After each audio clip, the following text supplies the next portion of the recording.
I'm Dutch, and let's react to the Americans.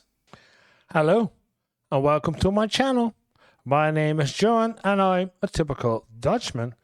And if you're planning to come over here for your holidays, or maybe to live here permanently, or if you're wondering why is everything so expensive in the United States in comparison with Europe, then you are at the right channel, because in this channel we take a look at life and living in the United States versus life and living and the cost of in Europe, or specifically in the Netherlands. And for today we're going to take a look at a video from Steffi228G, and she's talking about the Dutch educational system and why I hate it. A Dutch person explaining the Dutch education system. And I think it was interesting because in the last live session I did last Saturday or Sunday, depending on which time zone you left, but in the last live, I got a question about how the education system is in the Netherlands. So I think, maybe it's a good idea to show how the Dutch educational system is. And I don't know what she's going to talk about, which part. And so we have to take a look at it.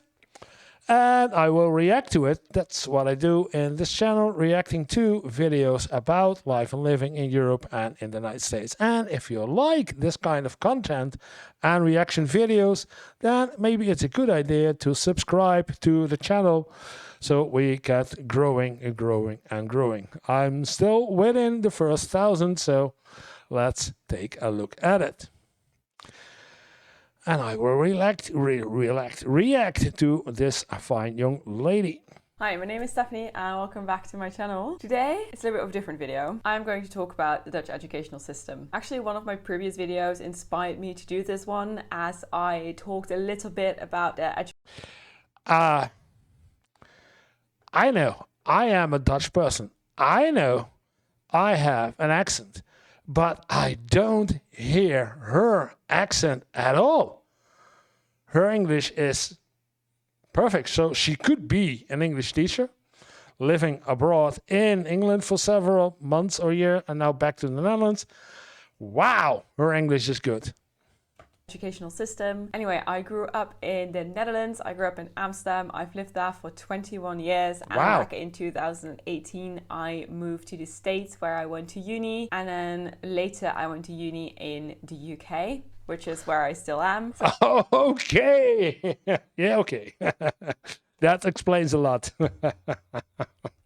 I have been through the entire Dutch school system and I am not a fan. Besides the fact that it is hugely complicated, it's also very compartmentalizing and not internationally oriented at all. But we'll get into that a bit later. First of all, I'm just going to explain you the entire school system and I'll highlight the things along the way that I do think are good about it and the things that I don't think are good about it. And from this point onward, you'll see me disappear from your screen because it's such a complicated system. I'm going to need the entire screen to explain to you how this actually works. Yeah, she's right. It's for let's say for foreigners, it's complicated. Let's say for the Dutch people living here, looking for the kids, what they have to do, it's a complex system. Let alone for the people, excuse me, let alone for people from outside the Netherlands, even from outside Europe, to understand how this system works. It's very complicated. I know it is. So let's take a look. Works. Let's get into it. So this is an overview of our entire school system and okay. This is a spreadsheet. Let's take a look. Yeah, pre-K, Peuterspeelzaal, age 2 to 3. Then basisschool, elementary, from age 3 until, is it the spreadsheet or it's because it's not the age of 11, it's the age of 12. So I'm not sure if the rows that you use is actually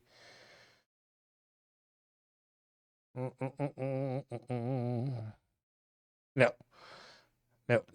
The rows on the side is not DH, because I know I worked in this section, MBO2, MBO3, MBO4, and the age to get into MBO4 is 16. And if I go this back, well, maybe it is end of 15. Yeah, okay. Okay, it could be. Should be logical to be. That's because I see right here. Because elementary school is until the age of 12, and going to VMBO or G or K is from the age of 12 and onwards. So 13, 14, 15, 16. And then at 16, you enter MBO4 or 3 or 2. But yeah, what did she do? Oh boy. Yeah, it looks complete. High school.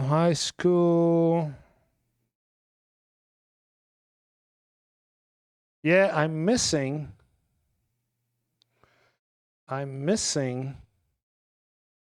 2 other school types. And that is the school types for people with a learning disability. They need extra care, or people with a mental disability who needs extra care. And I don't see, yeah, you can call it in the, yeah, it's not, it is the right name, but what it doesn't say. Yeah, okay. Well, let's see what she has to say. I'm judging already without even knowing what she has to say. So this is an overview of the system. Okay. As you can see, it is quite complicated. So when a kid is 2 years old, they start with peuterspeelzaal, which is similar to pre-K, and then they go up to elementary school, which is still quite similar to a lot of other school systems out there in the world. And then when the pupil is 12, they move into high school, secondary education. And as you can see, we have several different levels of that. And then afterwards, they move on to higher education. And now I'll just go into it in more detail. I'll explain to you what every single bit is. So first of all, when a child is 2 or 2.5 years old, he or she can go to peuterspeelzaal. As you can see on the left, I have an age bar and the age at the start of that year. It's not mandatory and it's not full-time, whatever you want to call it. I hear 2 voices. I don't know what's happening to her, but I hear 2 voices. It's not me, it's the video. And generally, parents in the Netherlands put their child in the closest one to their home, which was also the case for me. I was like 30 meters away from my house. And in contrast to elementary school, parents do need to pay for this based on their income. And it sort of varies between 40 and 180 euros a month, as the Dutch government sees it as a form of daycare. Then, when a child turns 4, they go to elementary school, which is mandatory and full-time. Oh, and there it's it is, special free, education. which is pretty great. You don't have to live in a catchment area for a school. You can sign up a child for a school anywhere. So you can decide whether or not to put your kid close to your home or your job. And in Amsterdam, it used to be the case that you needed to sign up your child right away after they were born to get a place at your first choice elementary school. And they have recently changed this, which is better. But in other municipalities, it's still the same. And also, we don't really have private schools. For the record, Amsterdam, as far as I know, has only 2 private elementary schools. They are both part of the British school and the American school, and technically the American school is not even in Amsterdam. So private school is not really a thing at all, except when you're a child of an expat or something along those lines and you're moving very frequently and you need an educational system that's the same everywhere around the world. It does mean that all elementary schools are state schools in the Netherlands. So all Montessori, Jenaplan, Dalton, Catholic, public, Christian schools are all state schools as they follow the state curriculum. So I personally went to a public elementary school first and then later to a Jenaplan school, which is more Montessori style education. And on the right, you have speciaalonderwijs, which is roughly translated to special education, which is for children with special needs. The reason why I made it so slim is because I tried to reflect the percentage of students going to each level and bit of education. And to be fair, up until this point, I do think that we have a good schooling system. I really like the fact that Montessori, Christian, Catholic schools are all state schools and they all stick to the same curriculum. But then after elementary school, you have to go to high school, and we have sort of 3 main pathways into high school, which are VWO, HAVO and VMBO. And these 3 major paths are split up into separate levels. And then Yeah, that is of the age of 12. So her spreadsheet, if she uses it, it's at the age of 12 that you go into one of the high schools. And I don't know if I'm going to wait a minute before I make a comment. The question arises of how do you put a child in the right level of high school? And the answer to that is the CITO test, which is the only standardized test all pupils will take in the Netherlands. And they will take this test at the age of 12 because it will be at the end of their final year of year. There it is. So CITO at the age of 12. So that's age bar is not correct. That's me, I know. Critic, but yeah, so it's at the age of 12. From this moment on, count for every age you see 1 year extra. CITO, yeah, and the CITO gives an indication.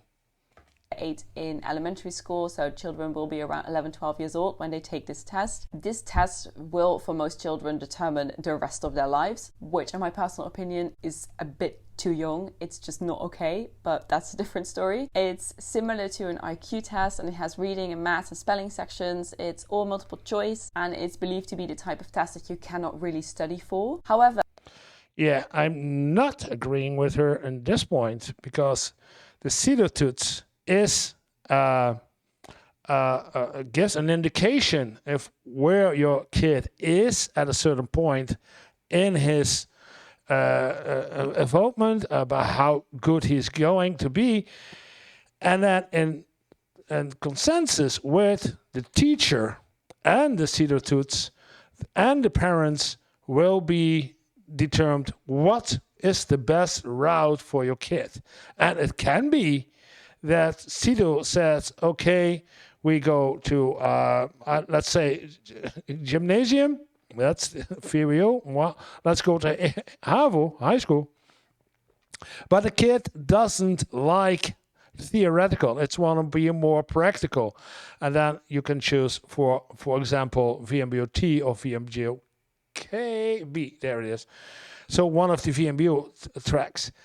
It's not true that Siosha says it's not true that it's been determined for the rest of his life. Now, if you are, a lot of people do, if you don't function in one of these directions, you can always switch to one of the other ones. So, in quote, intelligence-wise, in study-wise, it's from the right to the left. This is the highest form you can have to, I hate the word intelligence, but to be the smartest one, and to be that one. And if you don't, you can go each time one stage lower, and then you can also find the direction that you actually like. And I know that's right in, it's at the age of 12, very early to determine, do I want to go to gymnasium or do I want to go to VMBO with afterwards, it's about here, MBO, or yeah, let's take what she has to say. The funny thing is that my elementary school did not practice for this test at all. They only explained sort of the logistics about taking the test, such as how to fill out the answer sheet. While I learned from talking to other Dutch people throughout my life that there are schools out there who have been practicing for this test for 2 years. And yeah, that's not fair. But it doesn't matter. If you score very well or very, no, I say it wrong. the score is not determined at the point that the test is being held.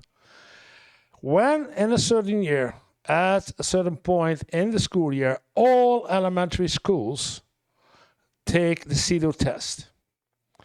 All those results of all the kids will go up to the Educational Institute, this institute that does this test. At that point, there will be looked at all the results, and at that point, it will be determined what is the upper class, the upper score, the higher scores, what are the middle scores, and what are the lower scores. So on average, so if you have a kid who is scoring very well for his CEDO toets in, let's say, the region of Amsterdam, that doesn't mean that a kid who doesn't score very well in the region of, let's say, Groningen, that those two have the same advice to go to HAVO. It's determined after the test is being done. So it's been checked, and that's, So it's been averaged out over the scores, and then the top X% of the scores get an advice to go to gymnasium. Another top percentage get the advice to go to Atheneum. Another percentage part of the top, let's say the top from, this is the first 5%, this is another 5%. So the next 10% gets the advice to go to HAVO, high school, and then we get the percentages of 30% gets the advice of, etc., etc. So it's a CEDO test, but the test is not determined if it's a good or bad. So it's always an indication which direction you should go.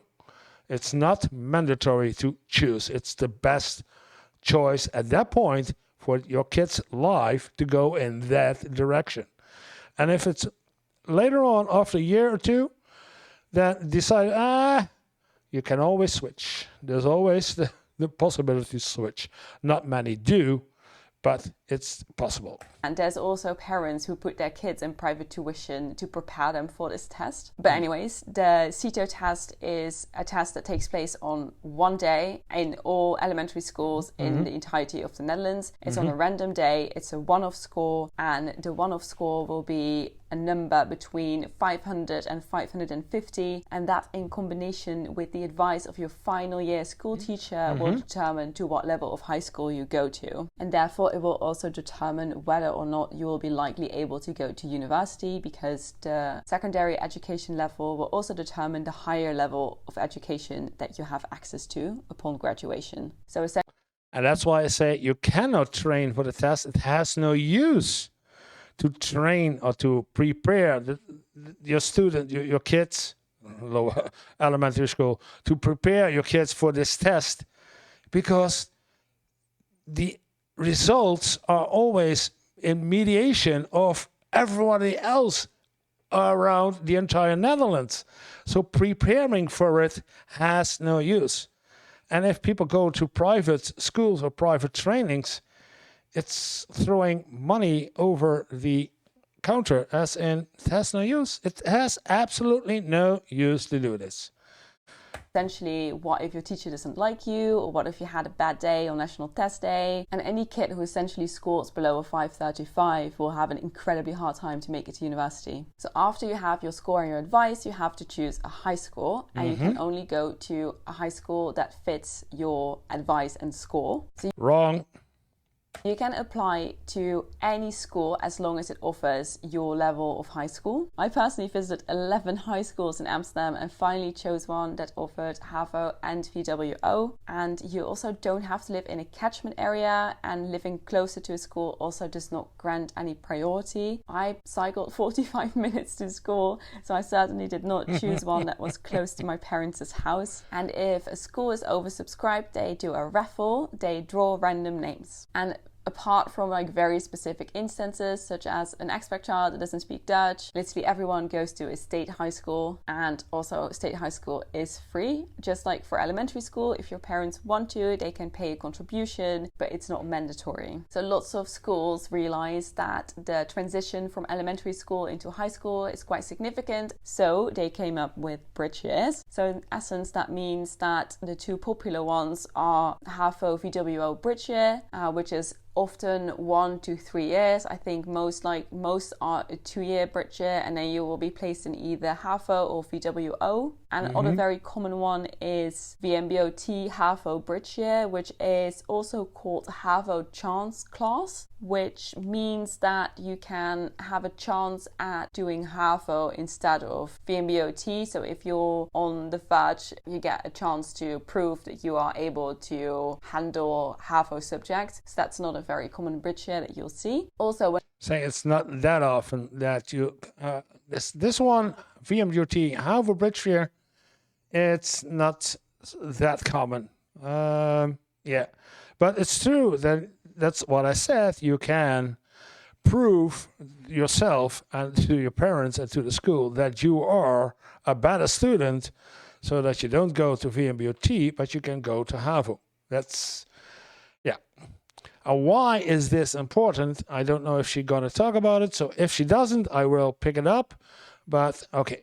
When looking at schools, you'll find that some schools offer VWO and HAVO, and other schools will solely offer VWO. Other schools will solely be VMBO schools, and some schools will offer the entire range, anything VWO, HAVO, and or VMBO. So first of all, let's look at VWO. You'll notice right away that that is a sub-level. Essentially, there's not really a difference between gymnasium and ateneum because they have the exact same curriculum. The only difference is that gymnasium has Latin and Greek, and at the end of your VWO years you will have to sit a state exam, and in that state exam you will have to sit Latin or Greek to get a gymnasium diploma, but in the end it's the same as ateneum, but you sat Latin or Greek at the end.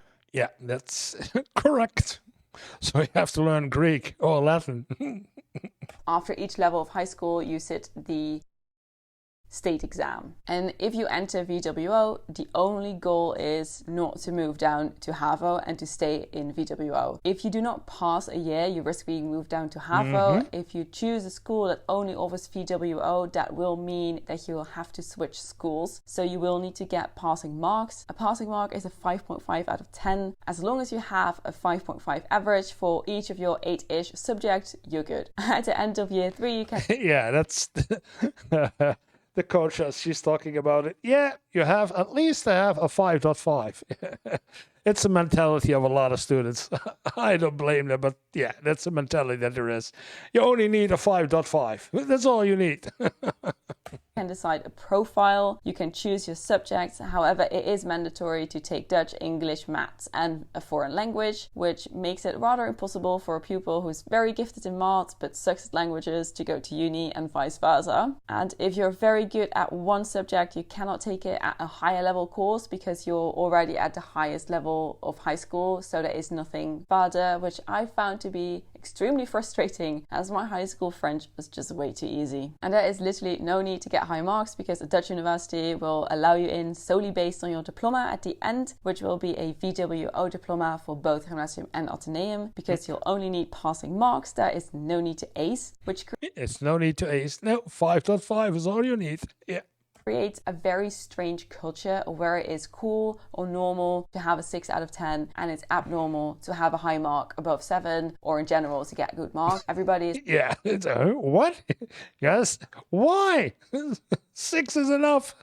Don't do crazy. It's also, for every single level of high school, nearly always graded on a curve, which means that most people will be in that 5 to 7 range. So everything above that or below that is the odd one out, essentially. I know it's very hard to understand that there is truly no benefit in acing when you are doing high school or VWO in this case, because universities will solely look at the level of high school you did. And if you took certain subjects, like French to study French, French or bio to study medicine. And the only oversubscribed uni course we have is medicine. And they used to solve it by doing a raffle and drawing random names. Right now they changed it to 2 exams, but from what I've had, these exams are incredibly easy. They test your study skills and they test your basic science knowledge.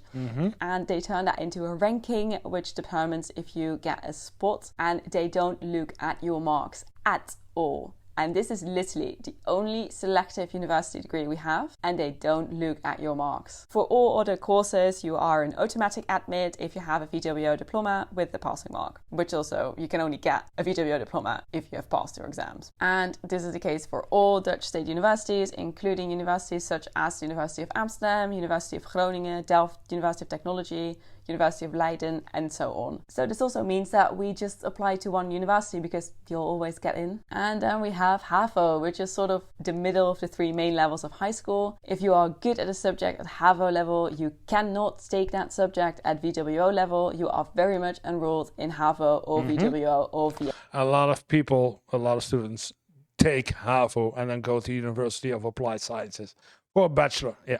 VMBO, you cannot cross-take subject. HAVO is 5 years while VWO is 6, and HAVO will give you access to a University of Applied Sciences, a polytechnic, or an HBO as we say it. We still have the old polytechnic system, and after you finished HAVO and you finish your exams and you've gotten very high marks, you can move to the 5th year of VWO, or you can go to an HBO. The thing is that very few students move up to VWO because of the passing mark culture, and the subject profiles do not fully match. If you are not achieving passing marks, you risk being moved down to VMBO-T, but as long as you pass, you will be able to go to University of Applied Sciences, and in lots of subjects, you will be able to move up after 1 year of HBO to a research university to continue your degree, and that is definitely the more common route that HAVO students take to end up at a research university. Yeah, that's right. That's correct. I did not agree what she thought about from HAVO. If you don't have passing degree, you should go back to VMBO-T.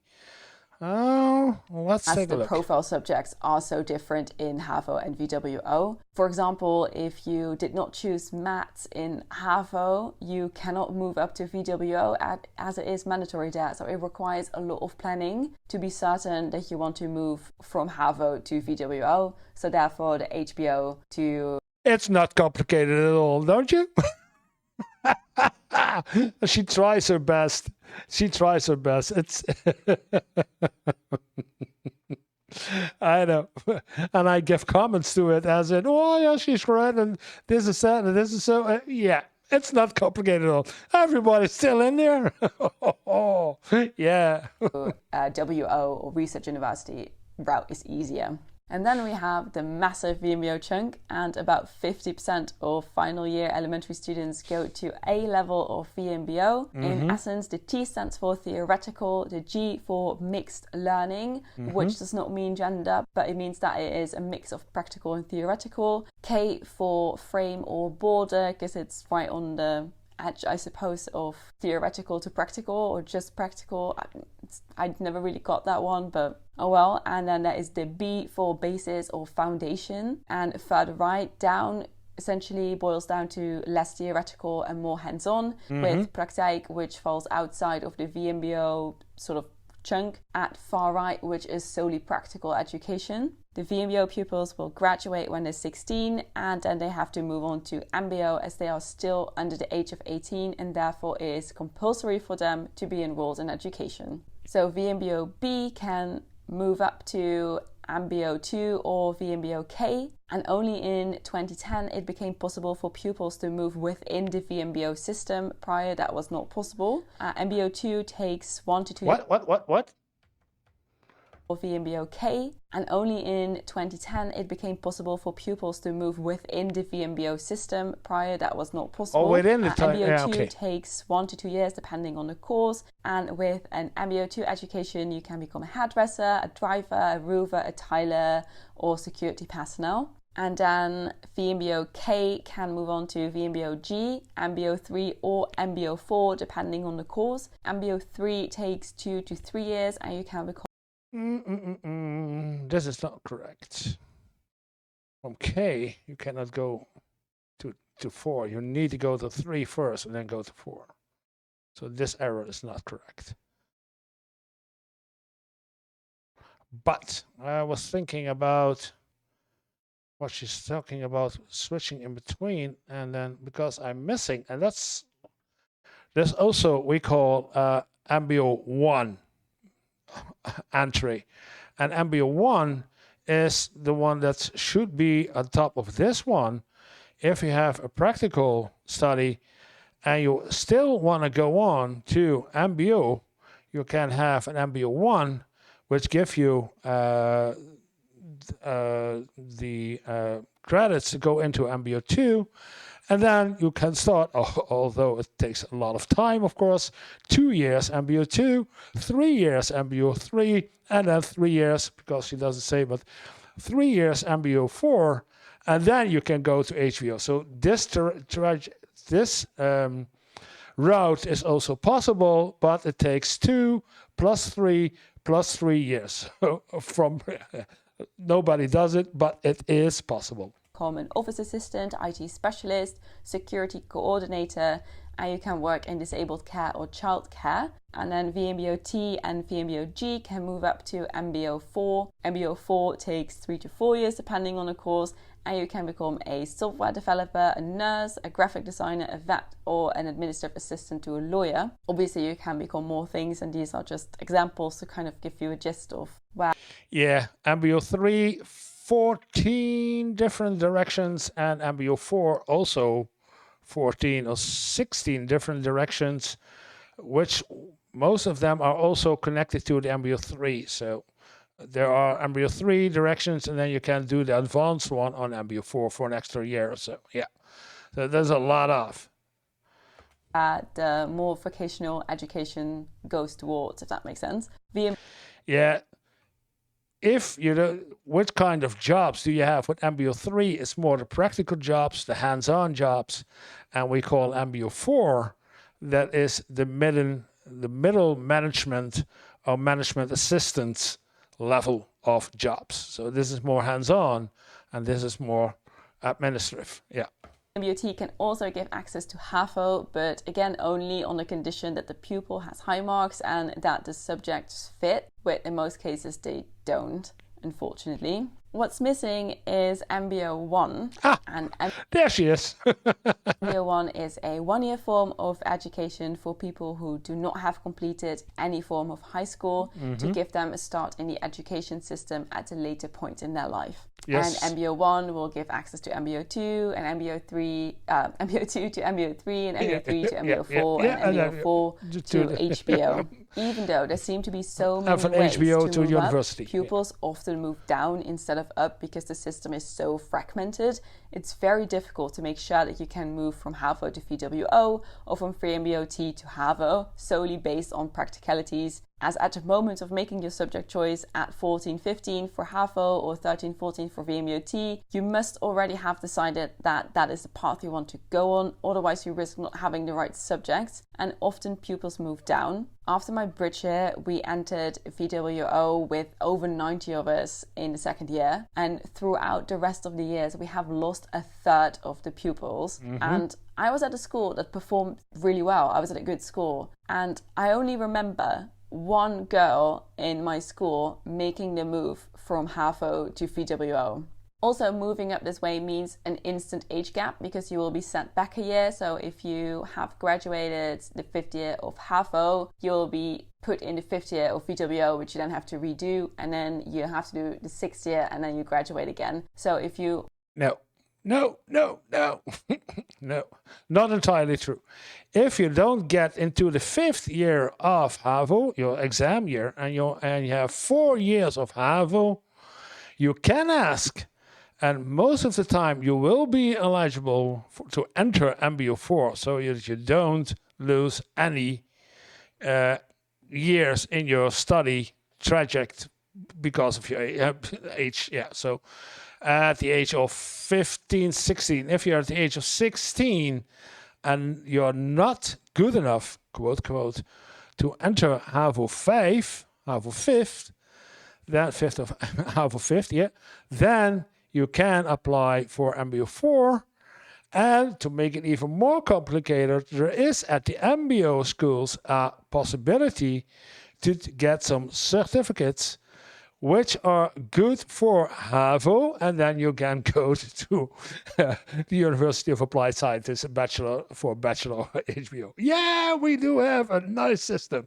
So if you don't good enough for HAVO HBO directly, you can go to MBO4, do some certificates every quarter of a year, every quarter of a year, so you can batch up because you failed on HAVO on math, so you can do a certificate for math, and then the rest of the HAVO points is good. So then you have your HAVO points plus your certificate for math of HAVO, and you can enter the university, not university, yeah, HBO.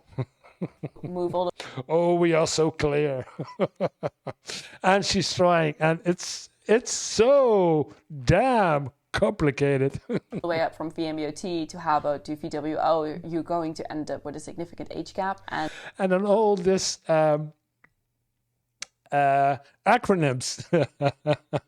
and at the ages that students are in high school, these age differences tend to be a little bit more significant than later in life.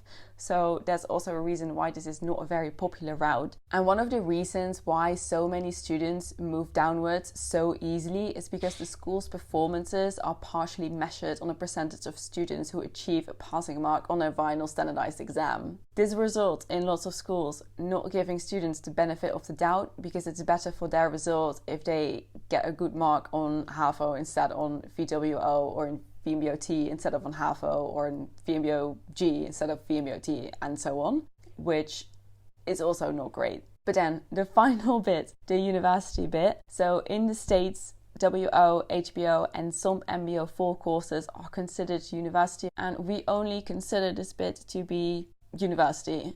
Essentially all of it we don't consider to be uni at all, as we don't have a ranking within universities. So you could say that what we think of as university would in the UK be the Russell Group, and all other unis would be considered HBOs. So a research university bachelor should last 3 years, but only very few people graduate in these 3 years. I looked up the data on my French Lit degree at the University of Amsterdam. Keep in mind, this is a 3-year bachelor's degree. Only 37% graduates within 4 years. And my degree is non-exemption.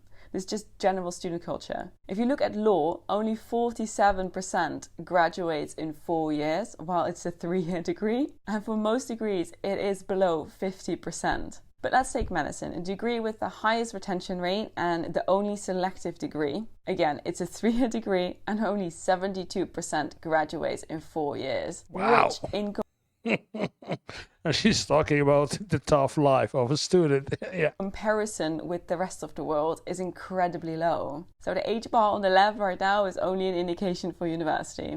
Also in uni, there's the same passing mark culture, as your marks do not matter at all, because on the job market, most companies only look at what you studied and whether it was HBO or a WO institution, and they do not look at your marks. They do sometimes consider the amount of credits that you obtained, as these demonstrate to which point you have been working in uni. The only companies that look at your marks are Magic Circle law firms and some major consultancies. Apart from that, no one will ever look at your marks, just at your diploma and the subject you studied. And because we grew up in such a fragmented system, the Dutch practice next level compartmentalization, which means that you cannot apply for a consulting or marketing or finance grad scheme as a French student, as that just doesn't fit. While in the UK and in the US, uni is more perceived as being a place where you gain transferable skills, which makes a lot more sense. While in the Netherlands, we don't look at it that way.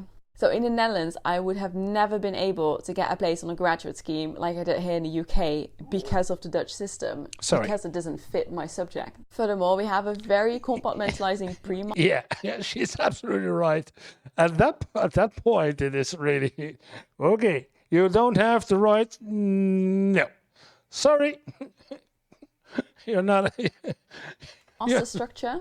So if you studied French and you want to do a communications or literature master's, which is definitely not too far off, you will have to do a pre-master because you didn't do communications or literature as a bachelor's degree. which will add on an extra year in between your bachelor's and your master's degree. And most masters are 2-year masters, and the additional pre-master will turn that into a 3-year degree as well, essentially. And sometimes even if you switch unis in between your bachelor's and your master's degree, and you're doing a master's that directly corresponds with your bachelor's, you might find that you have to do a pre-master's anyway.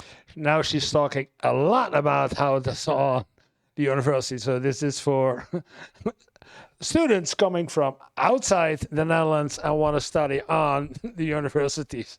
So because she's diving really into the university. Yeah. It's because you're switching universities, which to me just doesn't make any sense at all. And I have nowhere else in the world, apart from, I've heard of Belgium sometimes does pre-masters, but apart from Belgium and the Netherlands, I've never heard of any country requiring pre-masters for students who are either switching universities or students who have studied French culture and language and are moving on to a communications master's and therefore requiring them to do a pre-masters. Yeah, there's a pre-master between bachelor HBO to your bachelor research is also a pre-master. Yeah, that's bull. Let's say so. I understand if you're going from literature to biology, something totally different, that would make more sense. But something that's in the realm of the area that you studied, it's just unheard of. Study delay is so common in the Netherlands that both students and universities do not worry about it at all. It's the most normalized thing ever, which does result in lots of students moving down to HBO or just giving up because it takes too long to graduate. I have friends who were studying with me and they were doing different degrees, but also at the University of Amsterdam or the Vrije Universiteit in Amsterdam, which is the other university that we have. And some of those students, it took them 6 or 7 years to finish a 3-year bachelor's. And some of them are still going, which I just can't wrap my head around. It's so strange. It's so strange to think that you start a 3-year program and you're just not going to finish it in 3 years and everybody just thinks it's normal. I can't wrap my head around that at all. And for HBO, it's a similar story. I looked up the data for becoming a French high school teacher, which is the most similar degree they offer to my French culture and language degree at the University of Amsterdam. And on the 4-year bachelor's, because for HBO, the bachelor's is a 4-year degree, only 24% graduates in 5 years. And it's also 24% for HBO law. So again, a 4-year degree, 24% graduates in 5 years. For some and now we're talking about the high quality of our university. So what? Something more medical-like, for example, is biological and medical research. It's 37% that graduates in 5 years for a 4-year degree. It's just utterly terrible. And everybody just thinks it's normal. And again, this does result in students moving from HBO to MBO 4. All these numbers, by the way, are coming from Studiekeuze 123, which is a trustworthy website which collects data, and I'll include links down below in the description box. So yes, that is the entire system, which... No, it's not, my dear. You're missing something. But that's okay, because after doing your research, master or applied science master, you can go on for a PhD. So that's one on top of this one. So after your master, you can do a second master. It's necessary to have a second master before you can go for your PhD. And your PhD is in the Netherlands a paid job. And that's maybe why she doesn't has it added on this schedule. But yeah, in most other countries, especially in the United States, your PhD is cost you a lot of money. And what she did not tell them, because she's not talking about her personal, in comparison with United States, because that's what I'm looking at in this kind of videos and talking about the difference between Europe and the United States. And if you like that, then maybe you should press the subscribe button. What she's talking about, that students leaving university and going back to, or they take 4 or 5 or 6 years to finally graduate, etc. In comparison with the United States, this entire educational route from elementary up to university, I will not say will not cost you a dime. It will certainly cost you, but roughly stated, the only point that you actually need to pay for your education is at the university level. So at this research, WO or HBO and the masters, those are the ones that you actually have to pay in Europe. If you are a European citizen, and as a Dutch pupil, you certainly only have to pay at this point. So that's the great difference. And what you have to pay in 5 years, what if you graduate in 5 years of the research university bachelor, so you get your bachelor after 5 years, then the cost that which you have in those 5 years will be the same as the tuition in the United States for 1 year. And so in comparison, so 5 years in the Netherlands versus 1 year in the United States. And people wondering, why are so many people coming over from the United States to the Netherlands or to Europe in general to do their bachelor or their master? Because it's cheaper over here than it is in the United States. And a lot of people do. Not specifically go to the Netherlands, but they go to Germany, or they go to Austria, or they go to Finland. A lot of people go to Finland because Finland has, in my view and a lot of views people, the best education system there is within Europe. So yeah, in comparison for all those American viewers, it's a fraction of the cost of what you have to pay in the United States. And even if you get a student loan, a lot of students do have student loans, you won't be stuck to that student loan for the rest of your life. It's not.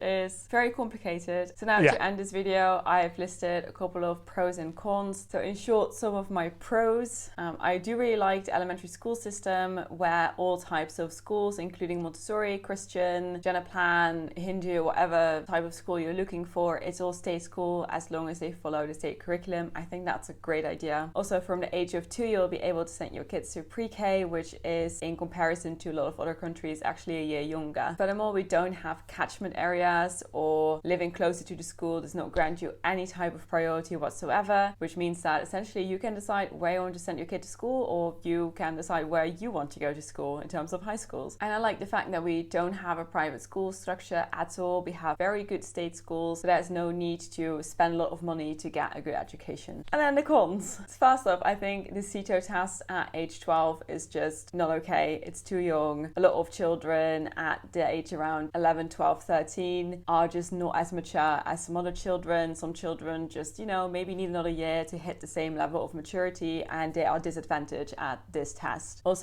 yeah, okay. The CETO test at that age, I agree, at the age of 11 or 12, doing the CETO test is premature because you still have to develop your brain. You're still in the development phase of your brain. So yeah, I agree with her. But what else? That's a good question. If you don't do, then at what age do you want to do it? Let's say at the age of 14, then you will see that everything moves up by 2 years.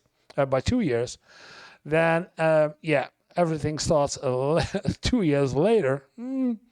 That means that everyone at a higher level will go into the labor market 2 years later, which means that pension time is earlier. I think that's not the good and right direction to go to. Also, the fact that some schools just don't practice for it at all and others do. You can have a bad day on National Test Day if you don't have a good relationship with your teacher gives you a bad or lower advice, it's going to impact your future. And also, if you have a child and you're moving to the Netherlands. And that's not true. That's what I explained. It's not true. That's really not true. At a later age and your child does not speak Dutch to the same level as some of their peers, it's going to impact their score because the CITO test is in Dutch. I also don't really like the fact. Yeah, that's what I was talking about with one of the chatters on my live stream last Saturday or Sunday. There is, if you're certainly at this age, there is a good school for expat kids that they get a fast language training to fit into the elementary school. They will lose 1 year of their educational track through the entire educational system right here to get up to date with Dutch. And as many people know, I hope, young children learn a language much, much, much faster than older children and adults. So losing 1 year of your child's life to get losing 1 year in your child's life to get up to learning Dutch and then go into the elementary school trajectory for another 6 or 7 years, it's not a problem, as long as there is a good backup for the parents at home that they also speak or try to speak as much as possible Dutch. But they will learn, they will have friends on the school, they will have go to spare time activities, they're going to do sports, they will find other people who talk Dutch, and that's when they really will accelerate in learning Dutch. So they lose a year, maybe 2, and then they can go into an elementary school and still do the CITO along with everybody else. If they are older, if they are already 8 or 9, yeah, then it's a bit harder. Again, you can do the school, and but then you can try to get into directly into one of the VMBOs. Yeah. Fact that when you're 12, you'll essentially know that you will never become a doctor. So it's very limiting in terms of your kid's dream job at the age of 12. No, I do not agree. Follow your dreams. I know students, and I've seen students who started at MBO 2 because they were foreign. I've seen it because she came from Indonesia. She started MBO 2, went to MBO 3, MBO 4, and then went up to HBO. So it is possible, but it takes a lot of time. Which I don't think is fair. I also think it's just unnecessary to have 8 different levels of high school. It's just overcomplicated and very compartmentalizing, because in the end, in society, a VWO kid has to be able to work together and form a solution with a kid who is enrolled in VMBO B. And this system is just not helping that. Compartmentalizing structure also stigmatizes certain jobs. That's right. It's stigmatizing. To a next level. So essentially a hairdresser, if you meet a hairdresser, you'll know that essentially wasn't smart enough to go to high level education, which is unfair, because becoming a hairdresser, if it's something that you've already dreamed of, even though you're able to go to university, it shouldn't be frowned upon for you to make that decision to become a hairdresser. And also, if you're a hairdresser, it shouldn't be frowned upon because you maybe got a bad score on a test you made when you were 12. It's just unfair. Also, the fact that moving levels up is incredibly hard, especially in the high school bit, because a lot of the profiles do not quite fit. So a profile is your subjects that you pick after you're midway through, and essentially you have to pick certain subjects in order to move up to the next level, which requires you to plan ahead when you're halfway through high school. And not which high school, my dear? Which high school? because these high schools have profiles that you actually need to select before you know what you want to do. These one also have profiles, but at this time they visit regularly every year the upper school levels MBO, and they should have sufficient information from their mentors and teachers to look at, if you want to do something like IT, then your profile should be this, this, and this. So, yeah. Not a lot of students know what they want to do afterwards, so therefore they're not really planning on moving up a level, if that makes sense. And this, while moving down, is incredibly easy. Also, I don't really like the fact that if you're doing VWO, you're probably always stuck with about 8-ish subjects, and for HAVO it's probably more like 7, and VMBO is probably somewhere between 6 to 8 as well. And you'll be stuck with like Dutch, maths, foreign language, and you cannot take certain subjects at a higher level. So if you're in VMBO, you cannot take a HAVO level French course because you're good at it. You're just there is no French at all at VMBO. stuck in that specific course, so you cannot take higher level and standard level or lower level courses in order to fit your needs and your skills. And also, VWO being the only direct route into university, it will require you to take Dutch, English, a foreign language, and math. So let's say you have a pupil who is incredibly good at chemistry but not particularly at all other subjects. That kid is going to have an incredibly difficult time to make his way to university, even though he would excel there and might be PhD material. So it's very limiting as well, as you have to sit 8 subjects at the end. Another thing about VWO I don't quite really like is the split between gymnasium and ateneum. To me, she's talking about VWO, okay. Because the curriculum is just the same. It's more of like a status symbol, if that makes sense. It doesn't add anything apart from Latin and Greek. And honestly, there is really no gain in doing Latin or Greek. And to be fair, I sat Latin at the end of high school. And for me, I think it was helpful because I studied the language. But apart from that, I don't really see any benefit in sitting Latin or Greek at the end of high school, because even church Latin and medical Latin is different from old Roman Latin. So in my opinion, those should just turn into electives and not something that would move you up a higher level, because that's just strange. I also don't like... Yeah, she's right. It's it does not fit. Like the fact that all the little fragments of high schools create a culture where it's frowned upon to ace. I just don't like that. You should reward people who ace, but in this system there is no reward for acing, so why would you, right? It's not helping. You only ever need to be average in your cohort and then you're good. And this very being average culture results in those massive study delays in university because people just think it's normal. And to be fair, I probably don't understand the Dutch school system in its entirety because it is so incredibly complicated. So let alone that... She did a good job. It's not entirely correct, but she did a very good job. Yeah. Any other foreign institution should understand the diploma that you hand them in with the grades or the marks that you have achieved. It's just so not internationally orientated at all because of how complicated it is. People just don't understand it. And because it's so complicated, people don't bother to try to understand it. And therefore, it feels very limited. And therefore, yeah. You're very much stuck in the Dutch educational system. If you want to find a way out, it's incredibly difficult. And also in terms of finding a job after uni or MBO or HBO, you'll find that job listings will actually list which level of MBO you must have completed. And if you just do not fit that particular mold that they're looking for, that particular diploma that they are looking for, you're just directly out of the window, even though you might have had an incredible amount of experience in a certain area. The structure, because it's so... Yeah. That's absolutely true. I've seen a lot of students, MBO 4, looking for a job and then denied at a job because the job says they need HBO as higher groups education.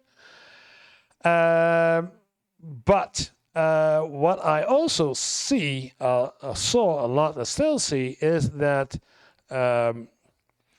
companies looking for people to work for them ask HBO, while in the Netherlands already is for years out is that it's an MBO 4 educational level. So they still think that you need HBO, while anyone who's leaving the HBO will not apply for that job because it's below their grade. So only MBO 4 will react to that job. And then the company says, hey, you're not HBO? Well, you are only MBO 4. I've seen it. I've seen it a lot. So there is also for the companies that they don't understand that correctly, this complex construction of the Netherlands forming education system. Yeah, I know. I've been in this system for over 20 years. So yeah, it's hard. It's really hard. And I've done projects to make these transitions between, for example, HAVO and from VMBO to HAVO, or from HAVO to MBO, or from MBO to HBO more easy, more accessible by special trainings or extra courses. Or so, yeah, and I did all of this. It's hard. It's one of the I did not look at German, but it's very complicated. Yeah. Compartmentalize really reflects on the society as a whole. I don't really like it. It just comes down to that. Anyways, I'm just going to stop here because I can ramble on forever about how... Yeah, I could too. We could talk together about this. Whoa. That's the real people who actually love education. She is, and I do too. We are really mad to do this and talk about it, and we can talk about it for hours and hours. Another friend of mine, if we talk about this kind of stuff, hours and hours, we can talk and think about how can we change, how can we make this better, less complicated, how can we make it more attractive, how can we change some rules, how can, yeah, yeah. It's, how do you call it, a rabbit hole for me, if I'm correct, it's a rabbit hole. She has the same thing. Yeah. Good, she tried, she did her best, and I hope that I did add some extra complexity to this video. No, I hope that I gave some extra information about it, how it is, and what is complete and isn't complete, and what you should do if you come over from the United States to Europe or to the Netherlands with a young child ready to go into elementary school or even pre-K, like that's one. Yeah, there's a lot of possibilities, and you're not alone. There are a lot of people, a lot of teachers who will help you find your best way through this complex system in each level of all the school systems you see. And if you like this video, then please press the like button. And if you want to see more of my videos, then this is maybe a good one to look at. And otherwise, it would really appreciate it if you hit the subscribe button so we get up to our first 1,000 subscribers. Thank you for watching, and see you in the next video.